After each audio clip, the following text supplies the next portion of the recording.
नमस्कार, मैं हूं आपके साथ प्रियंका तिवारी। आप देख रहे हैं आर्या न्यूज और बुलेटिन की शुरुआत करेंगे हरियाणा से, जहां पर हरियाणा विधानसभा के मॉनसून सत्र का कल तीसरा दिन था। तीसरे दिन समापन पर सीएम मनोहर लाल ने कहा कि एक बिल लाकर परमानेंट व्यवस्था की जाएगी कि लोगों की आम राय लेकर ही पंचायतों को नगर पालिका या नगर निगम में शामिल किया जाएगा। सीएम ने कहा कि चिराग योजना के तहत सभी स्कूल फ्री शिक्षा के बनेंगे। हमने संस्कृति मॉडल स्कूल ऑन डिमांड की है। सीएम ने कहा कि हमें भूमि का अवैध स्थानांतरण रोकना है, इसलिए हमने शामलात जमीन का ट्रांसफर नहीं करवाया। बंजर जमीन को लोगों को दिया जाएगा। वहीं पूर्व सीएम भूपेंद्र हुड्डा ने सदन में कंसोलिडेशन एक्ट में संशोधन की मांग की है। सीएम ने कहा कि अग्निपथ योजना के तहत नौकरी करने वाले युवाओं को गारंटेड नौकरी दी जाएगी।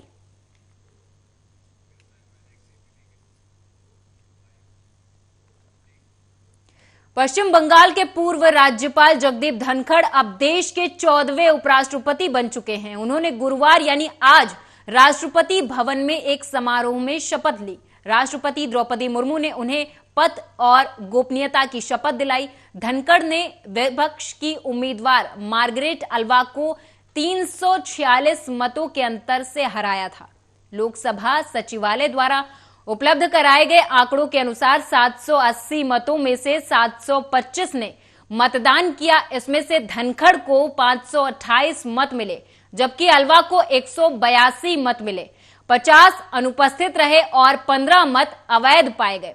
धनखड़, जो राज्यसभा के अध्यक्ष भी होंगे, वेंकैया नायडू की जगह लेंगे।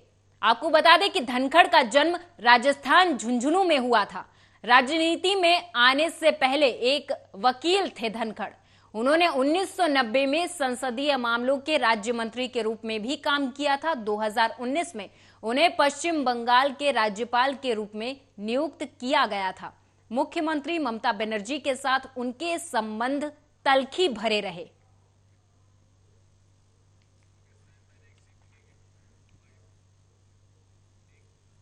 महंगाई और बेरोजगारी के मुद्दे पर कांग्रेस के तल्ख तेवर एक बार फिर से नजर आए और पार्टी केंद्र सरकार को घेरने का कोई मौका छोड़ना नहीं चाह रही। इसी कड़ी में कांग्रेस ने 28 अगस्त को दिल्ली के रामलीला मैदान में रैली का ऐलान किया है। पार्टी महासचिव जयराम रमेश का कहना है कि कांग्रेस महंगाई और बेरोजगारी के खिलाफ अपनी लड़ाई को आने वाले हफ्तों में और तेज करेगी। जयराम रमेश ने कहा कि इस रैली से पहले 17 अगस्त से 23 अगस्त के बीच देश के सभी विधानसभा क्षेत्रों में मंडियों, खुदरा बाजारों और अन्य कई स्थानों पर महंगाई चौपाल का आयोजन किया जाएगा, जिसका समापन 28 अगस्त को रामलीला मैदान में महंगाई पर हल्ला बोल रैली के साथ होगा। रामलीला मैदान रैली को कांग्रेस के कई वरिष्ठ नेता संबोधित करेंगे। जानकारी के मुताबिक बता दें कि इस रैली को राहुल गांधी भी संबोधित करेंगे।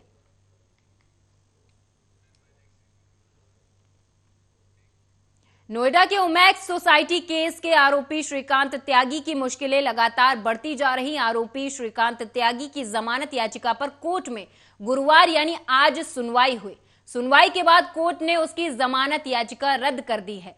आरोपी श्रीकांत त्यागी की जमानत याचिका गुरुवार को खारिज हो गई।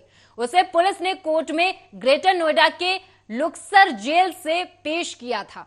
जमानत याचिका रद्द होने के बाद आरोपी को 16 अगस्त को मामले की अगली सुनवाई के लिए बुलाया गया है।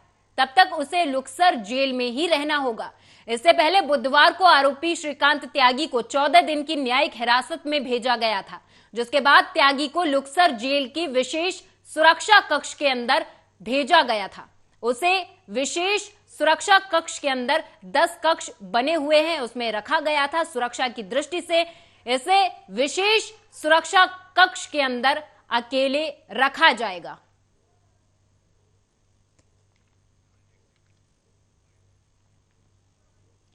जस्टिस उदय उमेश ललित यानी कि यूयू ललित को देश का 49वां मुख्य न्यायाधीश नियुक्त किया गया है। इसे लेकर राष्ट्रपति द्रौपदी मुर्मू ने नियुक्ति आदेश जारी कर दिए हैं। न्यायमूर्ति ललित 27 अगस्त को सीजेआई का पदभार ग्रहण करेंगे। वर्तमान सीजेआई एनवी रमन्ना ने न्यायमूर्ति उदय उमेश ललित यानी यूयू ललित को अपना उत्तराधिकारी नियुक्त किए जाने पर बधाई दी। वर्तमान मुख्य न्यायाधीश एनवी रमन्ना 26 अगस्त को अपने पद से रिटायर हो रहे। कानून मंत्रालय की ओर से जारी अधिसूचना में कहा गया है कि संविधान के अनुच्छेद 124 के उपबंध 2 के प्रावधानों के तहत प्रदत्त शक्तियों का इस्तेमाल करते हुए राष्ट्रपति उच्चतम न्यायालय के न्यायाधीश उदय उमेश ललित को भारत का प्रधान न्यायाधीश नियुक्त करती है। उनकी नियुक्ति 27 अगस्त 2022 से प्रभावी होगी।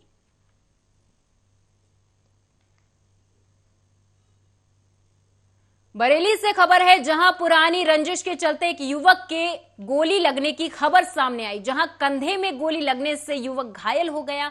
जिला अस्पताल में उसका उपचार जारी है। पीड़ित ने बताया कि दादलाही से रंजिश चली आ रही थी। सुबह काम पर जाते वक्त रास्ते में ये गोली मारी गई है। वहीं सूचना पर पहुंची पुलिस ने मामले की जांच पड़ताल शुरू कर दी है। ये घटना सुभाष नगर क्षेत्र के वीर भट्टी की है, जहां पर एक युवक को कंधे पर गोली सिर्फ इसलिए मारी गई क्योंकि ये पुरानी रंजिश का मामला बताया जा रहा है।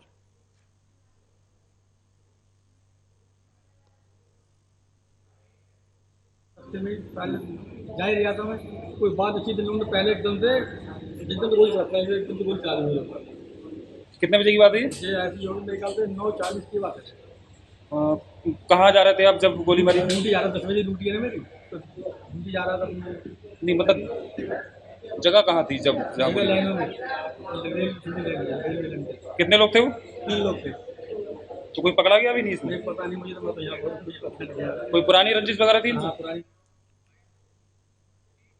अगली खबर महाराजगंज जनपद से है, जहां भारत नेपाल की सीमा पर तैनात एसएसबी की 66वीं बटालियन हेडक्वार्टर पर आज रक्षाबंधन का पर्व बड़े ही धूमधाम के साथ मनाया गया। बड़ी संख्या में स्कूली छात्राओं ने जवानों को राखी बांधकर उनके स्वस्थ जीवन की कामना करते हुए देश की सुरक्षा करने का वचन लिया।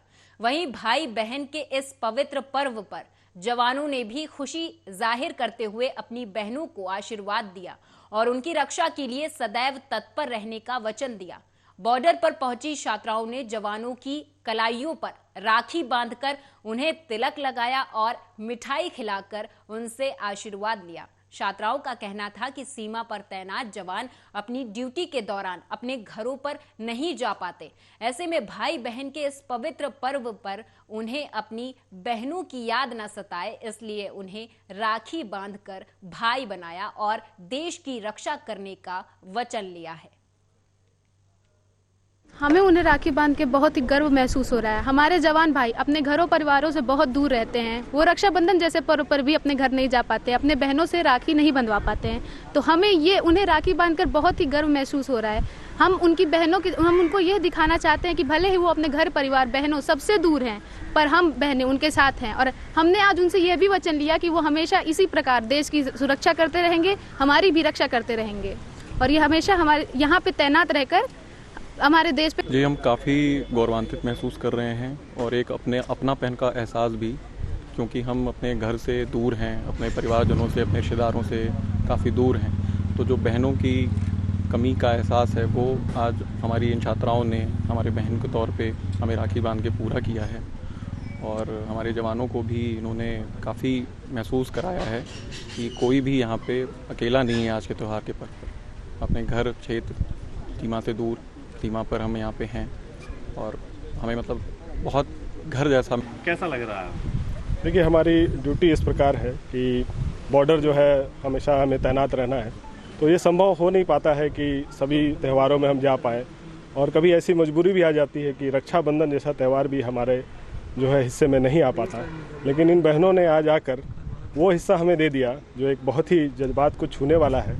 तो अब हमें लग रहा है कि हम कहीं भी तैनात रहें, किसी भी सीमा पर रहें, इस तरह की बहनें हमें मिलते रहें तो हमें कभी नहीं लगेगा कि हम परिवार से दूर हैं। तो इसी त्यौहार पर मुझे इतना ही कहना था। धन्यवाद। बच्चियों का इन्होंने जो प्यार दिखाया है, हमें अपनी परिवार का, अपनी बहनों का ज़्यादा आगे बहुत बढ़िया इन्होंने प्यार दिया हमें। और हम आशा करते हैं अपने कि हम ऐसे ही प्यार से रहेंगे, प्यार भाव से रहेंगे और देश की सेवा भी करते रहेंगे। सर रक्षाबंधन के पर्व पे आप लोग घर नहीं जा पाते हैं, कैसा लगता है? क्या याद नहीं आती कि हम भी ऐसे मनाएं? बॉर्डर पे रहते हैं तो किस तरह का महसूस करते हैं ऐसे खास पर्व पर? क्या है भाई, सभी तो नहीं घर जा सकते ना, ड्यूटी है सरकारी गवर्नमेंट की ड्यूटी है। फिर तो बहुत दिल में बहुत होता है कि हम भी अपने परिवार में जाके रक्षाबंधन मनाए, कोई भी त्यौहार जाके खुशी से मनाए परिवार के साथ। तो अच्छा, हमें ये भी ड्यूटी हमारी ज़रूरी है और बॉर्डर पे है लोगों के साथ परिवार रहना के लिए। महाराजगंज जनपद के नौतनवा तहसील स्थित चकदह गांव में कल शाम बकरी चराने गए एक 10 वर्षीय बच्चे को तेंदुए ने अपना शिकार बना लिया। बकरी चराने गए तेंदुए ने बच्चे पर हमला कर दिया। वो बच्चा जो बकरी चराने गया था उस पर तेंदुए ने आत्मघाती हमला कर दिया, उसे घसीटते हुए जंगल में ले गया। वहीं काफी खोजबीन के बाद आज सुबह उसका शत विशत शव जंगल से बरामद हुआ। तेंदुए के हमले में बच्चे की मौत से पूरे गांव और आसपास के क्षेत्र में दहशत का माहौल बन गया। वहीं परिजनों का रो रो कर बुरा हाल है। जैसे सुबह हमको 8 बजे खबर मिला है कि कल शाम को 5 ही बजे जो है तेंदुआ जो है बच्चे को लेकर भगा है। वो बाग में खेल रहा था तो सुबह हमको फोन आया है गांव की तरफ से कि एक बच्चे को तेंदुआ लेकर भगा है। तो सुबह जब पहुंचे हैं तो गांव के लोगों के साथ गए हैं तो नदी के किनारे जो है बच्चे की लाश मिली है, बरामद किया गया है। उसके बाद तत्काल हम फ़ोन लगाए हैं, वन विभाग को फ़ोन लगाए हैं और एसओ साहब से बात किए हैं और हमारे हिंदू वाहिनी के जो है जिला अध्यक्ष नरसिंह पांडे जी को भी बताए हैं और बीट के पुलिस को भी बताए हैं और रेंजर साहब के पास फ़ोन किए हैं तो कह रहे हैं कि प्रधान जी अभी तो हम स्नान कर रहे हैं और उनके आने में कम से कम 4 घंटे लग गया जो है यहाँ पर। गाँव में क्या स्थिति? अब गांव में भय की स्थिति है। हाँ, तेंदुओं को पकड़ने के लिए वन विभाग के द्वारा कोई अब वन विभाग के द्वारा बताया। अगली खबर एरवा कटरा से है, जहां आपको बता दें कि तेज रफ्तार कंटेनर ने कई को अपनी चपेट में ले लिया। पूरा मामला एरवा कटरा के ग्राम गुलालपुर का है, जहां एक नशे में धुत कंटेनर के ड्राइवर ने नशे की हालत में तेज रफ्तार कंटेनर से किसान दीवान सिंह सहित उसके पशुओं को भी अपनी चपेट में ले लिया। आपको बता दें इससे 35 भेड़ बकरी की मौत हो गई है। वहीं आक्रोशित लोगों को समझा बुझाकर उन्हें शांत कराया गया है। वहीं पुलिस ने कंटेनर और ड्राइवर को अपने कब्जे में ले लिया है। सायं 7:30 बजे थाना एरवा कटरा क्षेत्र में गांव गुलालपुर के पास रोड पर एक कंटेनर के द्वारा कुछ भेड़ों को दबाने के बारे में सूचना प्राप्त हुई थी। दबने के बारे में सूचना प्राप्त हुई थी। इस सूचना पर तत्काल मौके पर पुलिस पहुंच करके कंटेनर चालक एवं कंटेनर को हिरासत में ले लिया गया।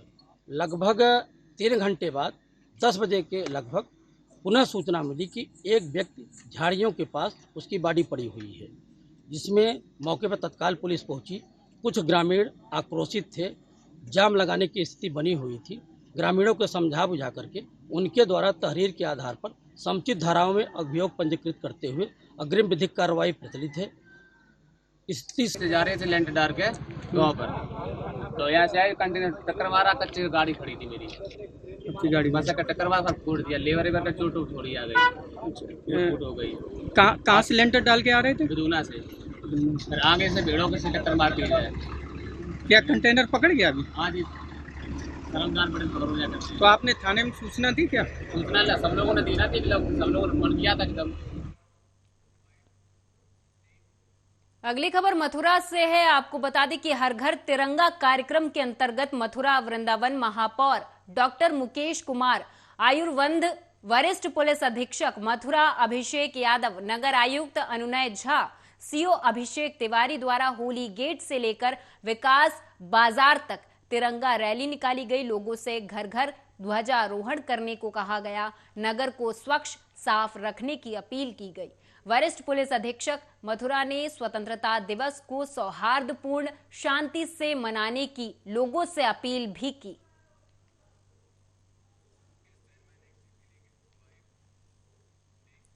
अगली खबर काला ढूंगी से है, जहां आपको बता दें कि उत्तराखंड के काला ढूंगी तराई केंद्रीय वन प्रभाग रुद्रपुर के बरहैनी रेंज को विगत कई वर्षों से संभाल रहे तेज तर्रार वन क्षेत्राधिकारी रूप नारायण गौतम को इस स्वतंत्रता दिवस 15 अगस्त 2022 को देहरादून मुख्यालय में सम्मानित किया जाएगा। वहीं वन सेवा देते, वन संरक्षण और वन्य जीव संरक्षण के क्षेत्र में अपनी उत्कृष्ट सेवा देने के एवज में उन्हें यह सम्मान दिया जाना है। पूरे कुमाऊं से वो अकेले ऐसे वन क्षेत्राधिकारी हैं जो 15 अगस्त को सम्मानित होंगे।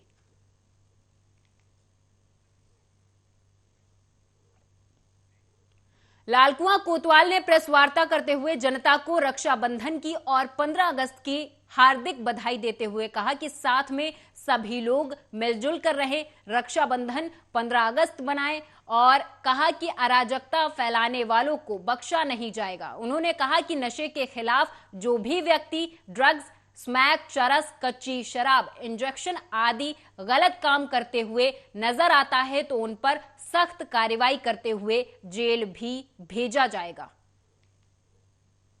नशे के खिलाफ चाहे ड्रग्स पे हो, शराब पे हो, कच्ची शराब पे हो, हमने मुहिम चल रखी है, टीमें बना रखी है, इसमें लगातार कार्रवाई की जा रही है। थाना स्तर पर एक SIT टीम की गठित की गई है। इसमें सबसे पहले जो बाहर से सप्लाई होती है, रेगुलर है, इसमें जो है कार्रवाई कर रहे हैं, कुछ पकड़े भी गए हैं। दूसरी चीज़ जो टीनेजर है, इनके माँ बाप को भी बुलाया जा रहा है, इनकी काउंसलिंग की जा रही है और सुधारात्मक। रुड़की के सोलहपुर में बुधवार की देर शाम दंपत्ति ने अपने 2 मासूम बच्चों के साथ जहरीला पदार्थ खाकर आत्महत्या करने का प्रयास किया है। जहरीला पदार्थ खाने से उनकी तबीयत बिगड़ गई है, जिसके बाद उन्हें पास के ही निजी अस्पताल में भर्ती कराया गया, लेकिन हालत ज्यादा बिगड़ने पर सभी को हायर सेंटर में रेफर किया गया है। आपको बता दें कि पूरा परिवार आत्महत्या की कोशिश में लगा हुआ था। ये पूरा मामला रुड़की के पिरान कलियर थाना क्षेत्र का बताया जा रहा है। बताया ये भी जा रहा है कि सोलहपुर गांव निवासी अभिषेक अपनी पत्नी और 4 और 6 साल के बेटा बेटी के साथ बुधवार को बाजार घूमने गए थे। वहीं से लौटते समय अभिषेक ने परिवार के एक सदस्य को फोन किया और कहा कि उसने जहरीला पदार्थ खा लिया है। हालांकि अभी सभी की हालत नाजुक बनी हुई है, सभी जिला अस्पताल में भर्ती हैं।